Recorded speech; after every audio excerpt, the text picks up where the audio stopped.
How's it going? My name is Chris, and if I were a superhero, my power would be to magically appear out of thin air and catch people doing bad things and snitch on them.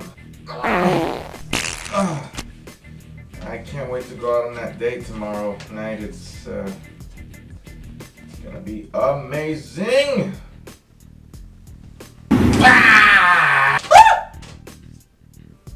So guess what, buddy? I just told your date for tomorrow night that you were married. What? Son of a bitch! And now, our feature presentation.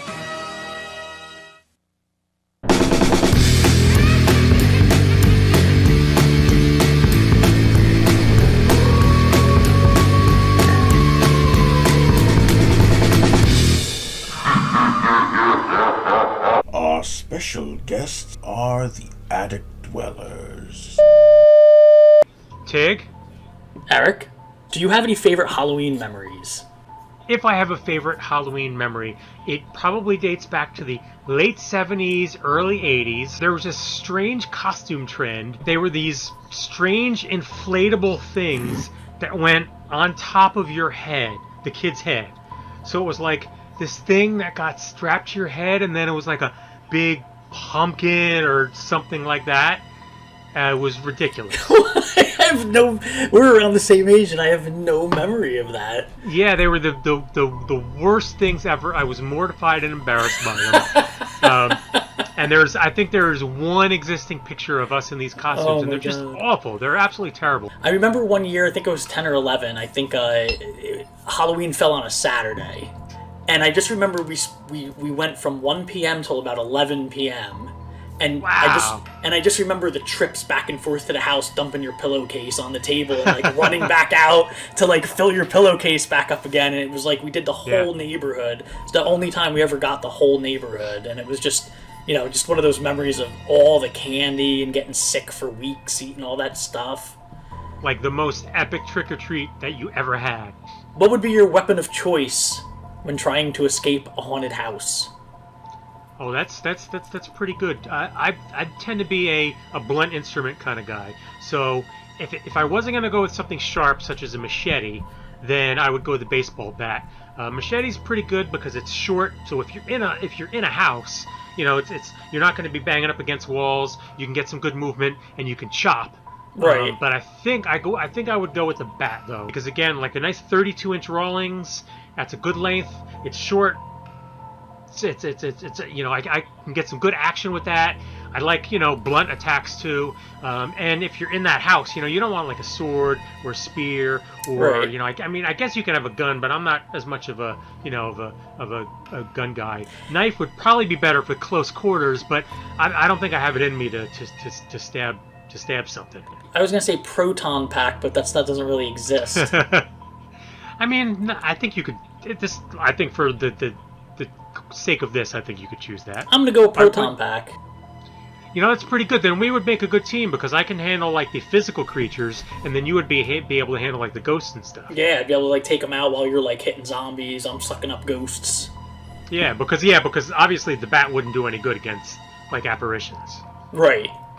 Yeah, so we're gonna make a great team. Who's the king of 80s horror? Krueger or Jason? Oh man. It's a tough one. That is a tough one. I could give you like I'll tell you mine first, and then we'll see if this like sways you in any way. Yeah, go with yours. I already have my answer, and my answer is not who I prefer, right. but rather it's for the question. So let's see, but you go ahead and do yours first. I would go with Krueger, with Freddy, because both of them can kill you and stuff, but Freddy kind of screws you that you can't get away from him even when you're sleeping, so you get no break. So even if you find a place to hide, say, like with Jason, if you found a place where you could hide and fall asleep, you couldn't do that with, like, Freddy, because you're running away all the time, and then even if you get away and then you start to fall asleep, he comes and gets you anyway. Yeah, that's not my reasoning, but that is ultimately who I chose, even though I prefer Jason. Right. And I think I have to go with Freddy because because the question is specifically 80s, right? Right. And Freddy's a little more over the top. He's kind of like a little tongue-in-cheek goofy. Not a little, I mean sometimes he's a lot tongue-in-cheek goofy, but he's kind of like, there's almost something sort of super villainish about him. Right. As opposed to where Jason is just, Jason just quietly stalks and hacks. Jason feels almost like a leftover from 70s horror. Yeah, I guess he really is, right? Jason is way more 70s than Freddy.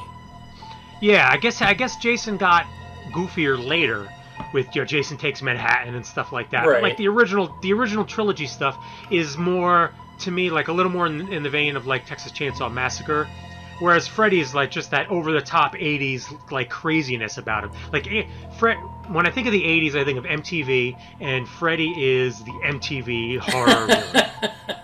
Yeah, especially after the first one. Yeah, definitely. So yeah, I think it's got to be Freddy, even though I prefer Jason. Is there anything that you would like to advertise?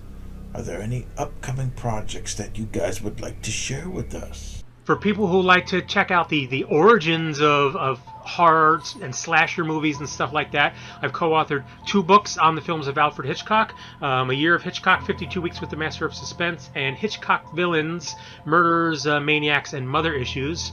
Both of them are available at fine bookstores everywhere, and on Amazon and Barnes & Noble and Target, and et cetera, et cetera. And if you'd like to see some of the, some stuff about the darker side, the early dark side of film, specifically the slasher genre having to do with like Psycho and stuff like that, check them out. And check out our YouTube channel, The Attic Dwellers. Absolutely. Thank you very much for watching Horror Freaks. Be sure to subscribe and click on that notification bell.